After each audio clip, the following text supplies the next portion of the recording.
So, with that being said, are you ready to jump into our first call of the day? Absolutely. All right.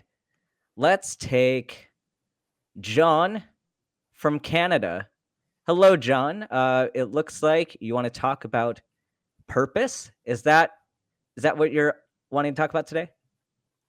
Yes, that's what I want to speak about.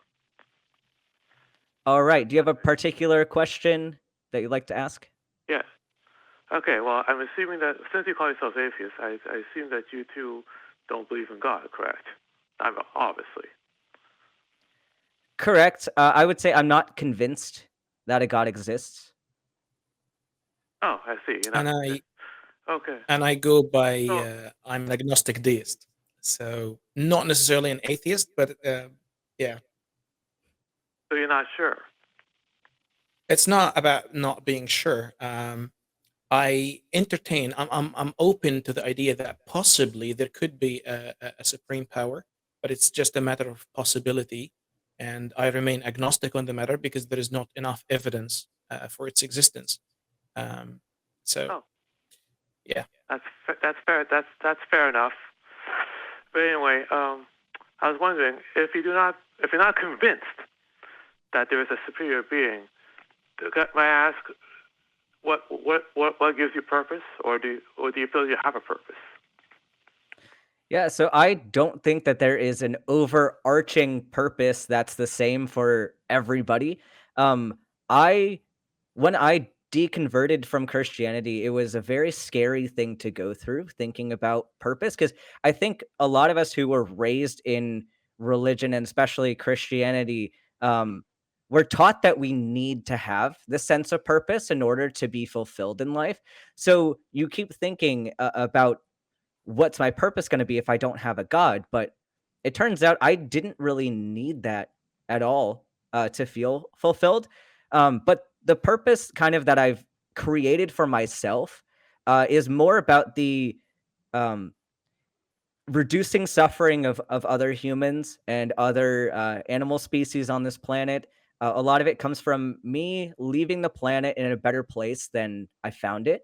So it's not this supernatural God-given purpose, but to me it matters because whether or not I'm going to be here tomorrow or the day after tomorrow, I want to know that the people who are going to be here after me are not going to suffer in ways that maybe I did or maybe other people did. So I don't know if you're aware, I'm a medical student. So I'm about to graduate and become a doctor in the next few months. And Oh, while congratulations. I don't have a God-given purpose, but for me, I get up in the morning and I go to the hospital and I go study because I know that everything that I do could prevent somebody else from going through pain. I could prevent somebody else from dying when they don't need to. So there are plenty of reasons why I can say that I don't need this supernatural purpose to then have meaning in my life. Does that make sense? Adam, do you have any thoughts on this? I completely agree with you on what you said, and I would use a an analogy to say that the underlying problem with that question is that we tend to think of purpose as if it's a job description. You're hired to do something specific, and you want some detail on what is that godly purpose. However, if you are so imagine these two scenarios. In one scenario, you're hired into a job, and you get to the building and they tell you that this is your job, do XYZ. In another scenario, you're not given any job description, you're thrown into a building where you find a lot of other people, and even though you haven't been given a job description, being there, you start creating your own purpose and how to help these people operate more efficiently and do something while you stay there. I think that is the kind of purpose I go with. I create my own purpose being here. I haven't been given a job description of some sort. So I create my own purpose being in that place, and I go with Ben. It's all about leaving the place better than you found it. So what, Oh, John, what would you say what do you think about purpose? What's your perspective on it? well, you see, here's what I think. If atheism is true, that means that we as the human race are created by accident, and therefore we don't have a purpose, and therefore we're wandering aimlessly. However, if you can give yourself a purpose that is correct, but I'm wondering though, what if you're someone who you can't give yourself a purpose? What do you do? What do you do then? So here's my question is, why do you need this purpose? What is it about being given a very specific job description that makes you want to have that? Do you think, like, if we have two people, one person is working for a big company and another person is self-employed, they both have jobs, right? Or would you say that the person who is self-employed doesn't have a job? The person who's self-employed has a job, but they have to know what Right, but they created the job for themselves, right? They're not being told, Yes. this is your job description. They haven't been given a contract to sign that says this is your job. You're expected to do this. They came up with they saw what was needed to be done, and they did it, and it was useful. So they continue doing this. They're able to support themselves doing this. So if we relate that back to your purpose, if I'm, let's say, as an atheist, I'm self-employed in my purpose. Does that mean that my purpose is less than yours? I never said that. I never once said that. If you've given yourself a purpose, I'm happy for you. I'm glad that you studied medicine and you're going to be a doctor. But you were saying that if atheism is true, then there is no purpose. Well, that's correct, because there's no one guiding us, or there's no intent. So No, do you think that self-created purpose? Sorry, Ben, you go ahead. Yeah, I was just going to address that you said that self-created purpose is a thing and that it's okay. But then you're saying that there's no purpose if you're an atheist. So I'm confused. I think we're using two different definitions of purpose for one that you think is God ordained and one that isn't. So what is can I get you to give us a definition of purpose? What do you define as purpose? A reason, if I want to use a job analogy, you apply for a job, you're hired, you do that job, and you get paid for it. In this case, you're born, you have something to do, you fulfill your purpose, and then when you're done, you leave. You're done. It's something to do while you're here. It's a reason to live. Or else you're just walking around. Yeah, so you say it's a reason to live, but then you related back to the job analogy and said that purpose is something that's given to you, that's assigned to you. So are you then saying that a self-determined purpose is not the same as purpose? Well, no purpose is really self-determined, because you do what you're capable of. You see, if you know science, you can do medicine. If you knew how to act, you would be an actor. If you know how to be a lawyer, right? But here's the thing: like, I chose to do those things, right? And actually, I was an actor before I went to medical school. So that was something that was big for me when I changed my path. Because when I was a Christian, I was told basically that you go into a field that you're good at, like you have a God-given talent, and if you don't use that, then you're wasting your life. And so I held on to that, and I was an actor. I come from a family of actors, and it was assumed that I would continue to be an actor. But one day I had to come to terms with, I saw people who went into medicine, and I was jealous. I said, why did they get to do that thing and I don't? And it turns out that there isn't a God-given purpose for them to do that. They chose that. They made a choice to pursue that field, and they did it. And I said, I can also do that. So I changed my major from acting to biology. I took the MCAT. I got into medical school. I'm about to graduate. And all these people said that it was not my purpose to do that.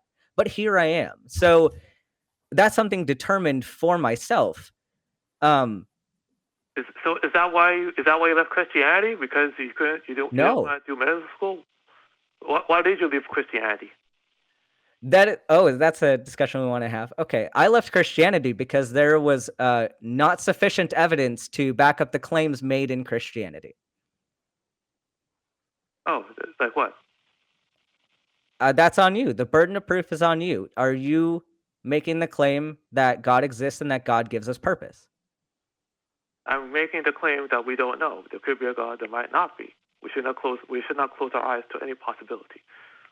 Okay, so if we don't know that there's a God, and we're not going to make a claim that there is or isn't, then why do we need to make this claim that purpose is something that's given to you? Where do we even get to a purpose given to you when you're not making the claim that God exists or that something else exists?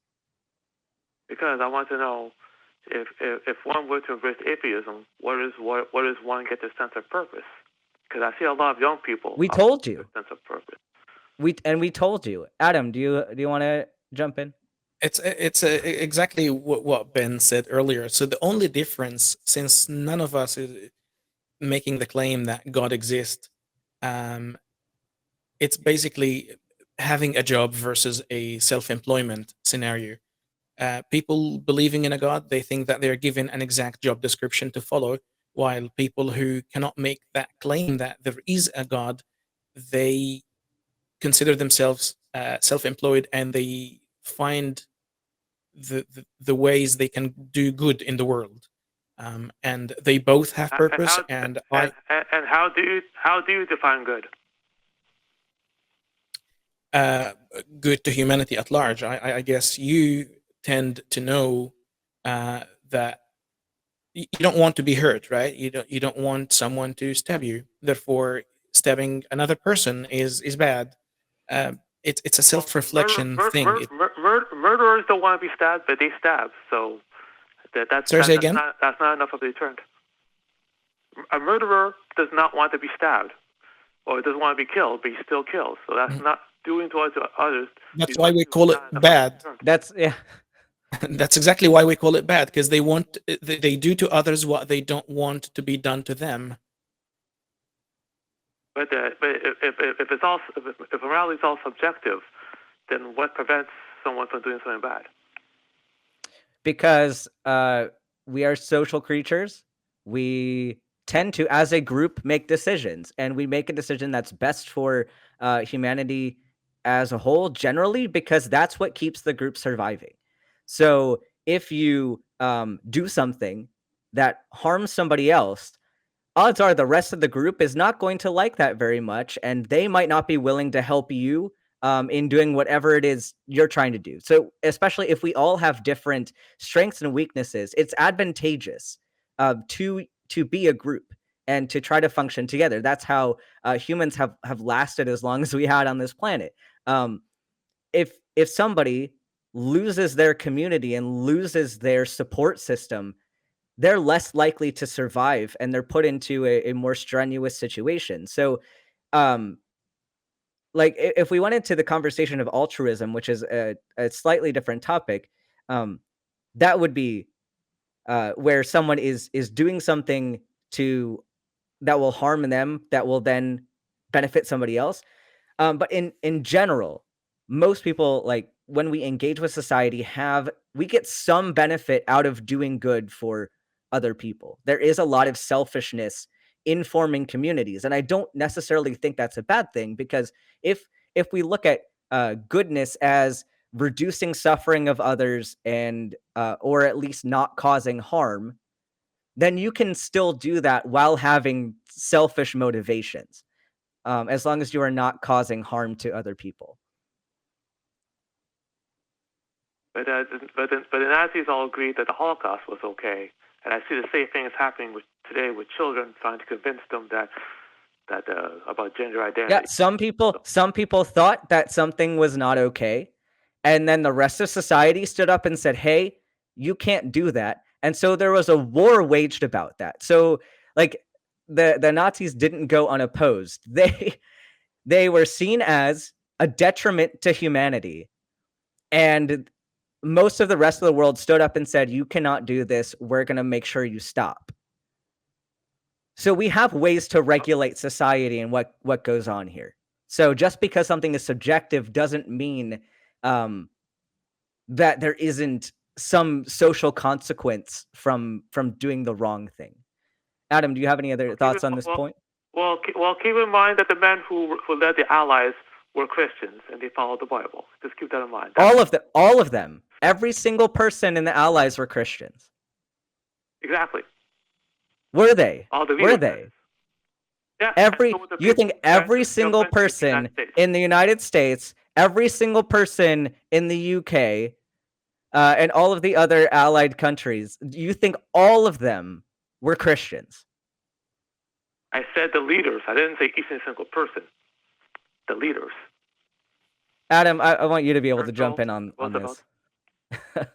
I don't agree that all the leaders were devout Christians. And if you can argue as well that Hitler was a Christian, well, was he? Well, according to the evidence that we have, it suggests that he was a Christian. The German soldiers had these, I cannot remember the exact phrase on their belts, that assert that they're doing this for God. I cannot remember the exact phrase. If someone can remember that, if Ben, you remember this, but I'm not sure. But how do we determine if someone is a Christian? God is with us. Yes, that's the one. Gott mit uns. So yeah, the Germans were claiming to be Christian. So yeah, I don't put the both parties, the Allies against Germany, or the Germans were doing this because of religious motivation. It was it was bad, and people took sides as they think what is good and what's bad. And as Ben said earlier today,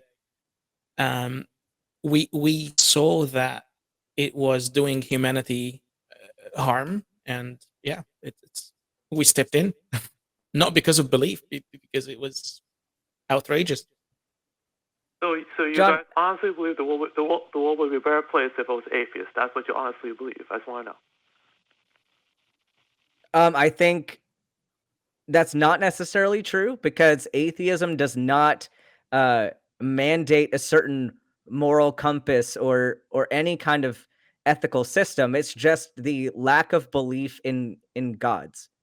So you have plenty of atheists who are not good examples of good people, and that's not what we're claiming at all. So I can't say whether or not the world would be better if everybody was an atheist, because that doesn't tell me anything about who they are as people. It only tells me one specific belief or lack of belief that they have.